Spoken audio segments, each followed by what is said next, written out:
যারা কথায় কথায় গালি ও লানত দেয় তাদের সম্পর্কে কিছু বলুন। কথায় কথায় গালি, কথায় কথায় অভিশাপ করা কিছু মানুষের বদভ্যাস আছে।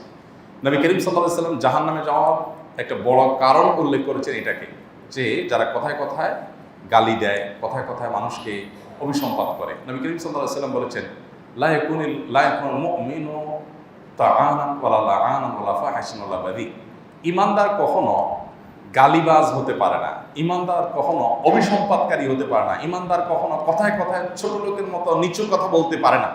অনেক লোক আছে মুখ দিয়ে কিছু বাধে না, এবং তারা এটা নিয়ে গর্ব করে যে আমি ছোটকাটা মানুষ, আমি যা মুখে আসে সব বলে দিই। এটা কোনো গর্বের জিনিস না, এটা লজ্জার জিনিস।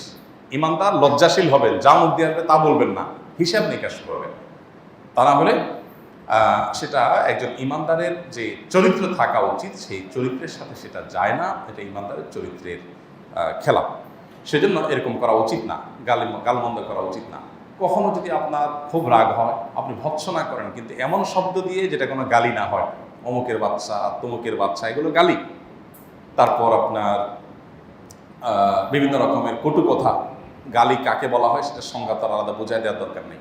তো এই গালি ঈমানদারের পোষণ না, ঈমানদার কখনো সেটা করতে পারে না। অনেকে আছে বাহিরে খুব ভালো ফেরেশতা, বাসায় এসে বউ ছেলে মেয়ের সাথে এত বড় বড় 3 মণ ওজনের গালি দেয়।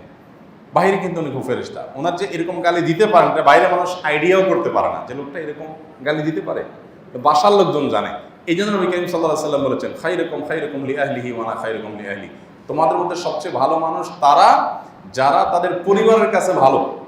কারণ পরিবারের কাছে ভালো হওয়ার সোজা জিনিস না। আপনি বাইরের মানুষের কাছে ভালো সাজতে পারেন, আপনার আসল কাহিনী, চেহারা, চরিত্র, রূপ আপনার বউ, ছেলে মেয়ে, মা বাপ, ভাই বোন তারা জানে, কারণ ওখানে আপনার আসল রূপ জাহির হয়। এই জন্য আপনার বাসার লোকরাও যদি আপনাকে বলে না আপনি গালিবাজ না, আপনি বদমেজাজ না, আপনি খারাপ ব্যবহারকারী না, তাহলে আপনি আসলে একজন ভালো মানুষ।